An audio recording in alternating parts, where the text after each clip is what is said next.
A blast from the past, just in time for a new year.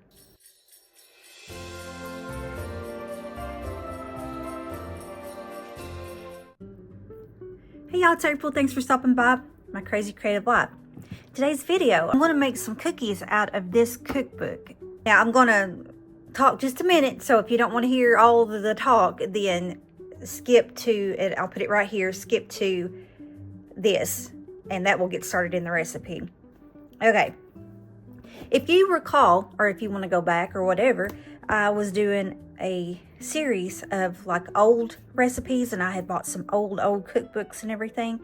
So I thought, well, what better to do like a recipe for tomorrow night for watch night service, which is, if you don't know what I'm talking about, that is a service that we go to on New Year's Eve, and we go to church and we have service through midnight, which is New Year's. We always, halfway through, we have food, cookies, sandwiches, soups, that type of thing. Well, anyway, I got to thinking it'd be pretty cool to go way back in the past to make something for this coming up New Year for 2025.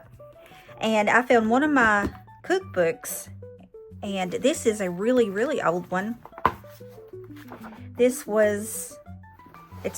kind of tore apart too, but as you can see, the copyright's 1939.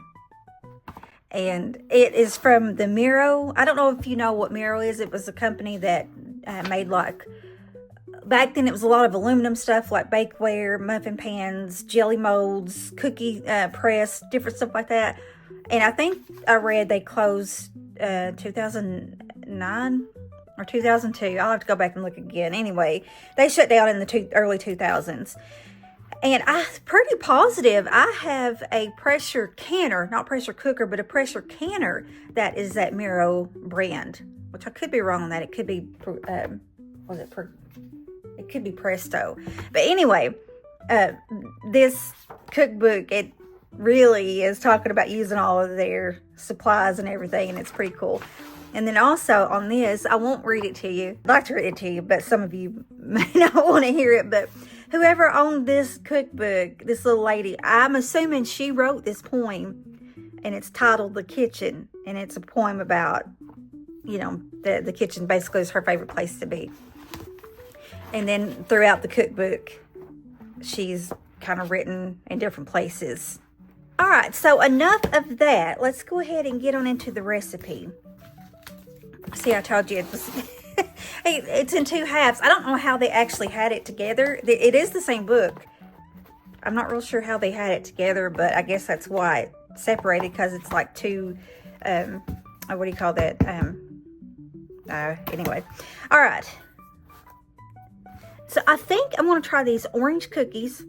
They look pretty simple, and it's not a ton of ingredients. So I think I will go ahead and make these. I do not have a cookie press, so I'm just going to put them in little dollops onto my cookie sheet. So let me shut up now. I know I've been yammering a lot. Let's go ahead and get started on these orange cookies.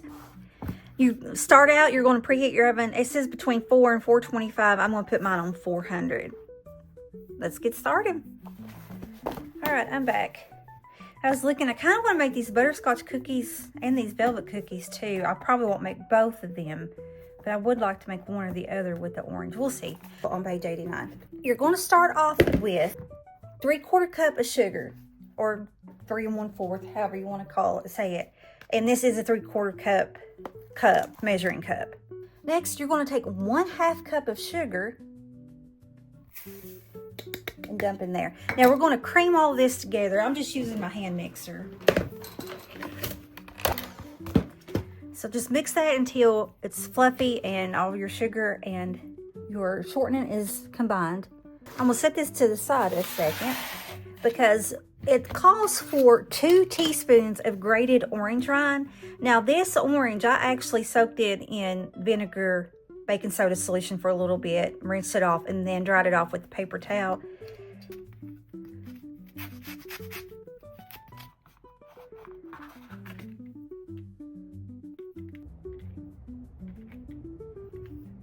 All right, there's one. Be careful with this microplane, because if you go the opposite direction, trying to get off your rinds, you're going to cut your finger. So go the way the blade's going, not against the blade. Which most of you cooks know that. You know, I'm just saying that in case there's any brand new cooks out there.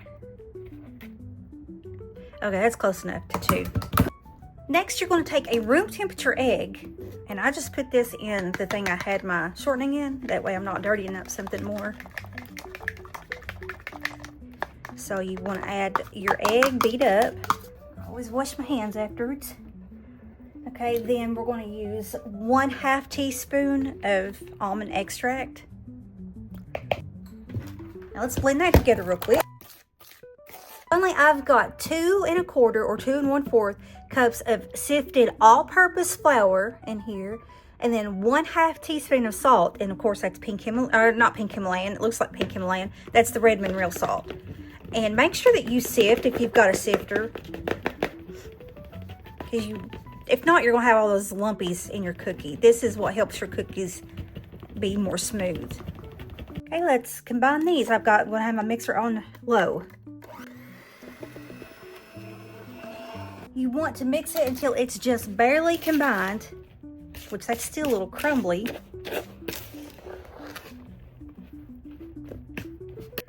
Now this is what the dough looks like. It's like a Play-Doh consistency. Well, I am going modern with my parchment paper. You do what you want. You can line it with parchment paper, aluminum foil, or you can just put it, you know, on your cookie sheet plain. Just make sure if you do aluminum foil or a plain cookie sheet that you either spray it down with some Pam spray, or you grease it down real good, or you put some butter on it. All right, so these, let me get my cookie scoop. I'm using my 2-inch cookie scoop. I think that's roughly about a tablespoon. And we are going to scoop them out with that. And that's, oh yeah, you can see that. Okay, that's 1. Now the question is, I don't know if I want to flatten them down. I think they'll be okay because they'll spread some. Now, these do not have to be chilled because they are made with shortening instead of butter. If it was made with butter, then usually you have to put your cookie dough in the refrigerator 30 minutes to an hour before you bake them out, put them in the oven to bake.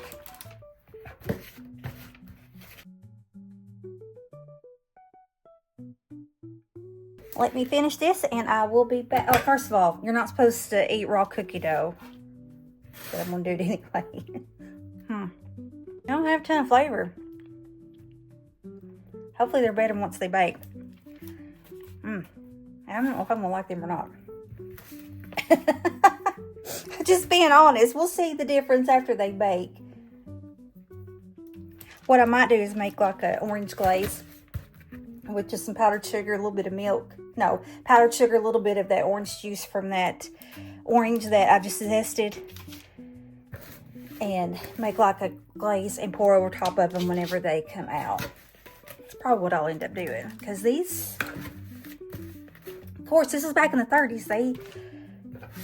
Their taste was not, for sugar, was not as severe as ours is, which that's sad. And so to them, this probably was sweet. To me, I don't know until I bake them. It also could be because it's a shortening-based cookie dough and not a butter, so it's going to have a little less flavor. I wanted to give them a try. I wanted to see what, you know, people around that era, what they ate. I thought it would be pretty interesting, especially us going into a new year. And we're gonna bake these. It says 8 to 10 minutes. It says it makes 3 dozen.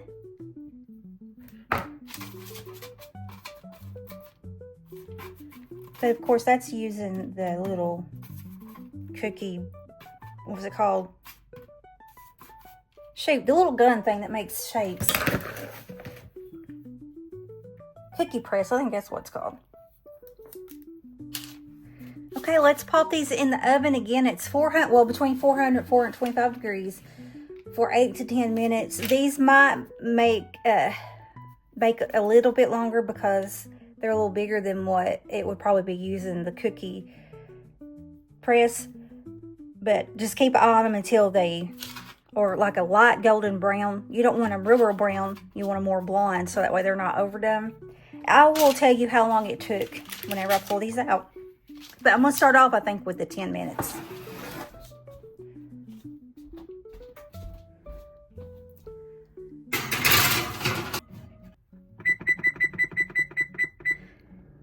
While my orange cookies are in the oven baking, I think I've decided to go ahead and do these velvet cookies. I don't know why they call them velvet cookies. I guess we'll find out when we eat them. But that will be on the next video, so keep an eye out for that. There they are already. You see that golden brown right there? Even though the top looks light, that bottom part is just like a golden brown. Let's go ahead and pull them. If you wait till that top gets brown, then you will have baked them too long. So I'm going to set them right here, let them cool a little bit on the cookie sheet, and then I will put them on a cookie rack to finish cooling. Or actually, I put them on my table to cool because they'll cool a little quicker on the table than they would if I put them on, keep them on the oven. All right, I went ahead and took them off the pan and put them on the cooling rack. They're just still slightly warm. But instead of doing that glaze I said I think I might do, I changed my mind. I took a bite, and it's very similar to a shortbread cookie. So what I'm going to do is put just a little bit of powdered sugar in a bowl, and then dip them, and then they'll be coated with powdered sugar. And then after that should be fine. All right, I just took a bowl full. These are the orange ones. I took a bowl full of powdered sugar, and I'm just rolling them around, kind of knocking off the majority of the excess. And they're cold now. Well, they're room temperature now. And here in just a minute, I will put them in an airtight container, and they'll be ready for church tomorrow night.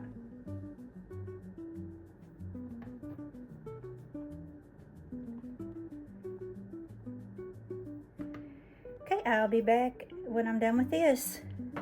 So I've got the powdered sugar on them. That's the one I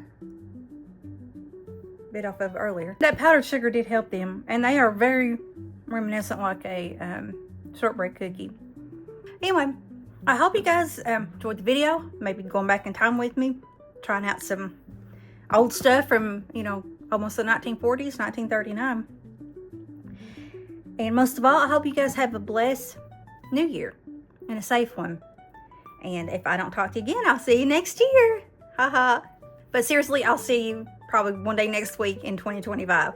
So y'all have a good one, and I'll talk to you then. Bye.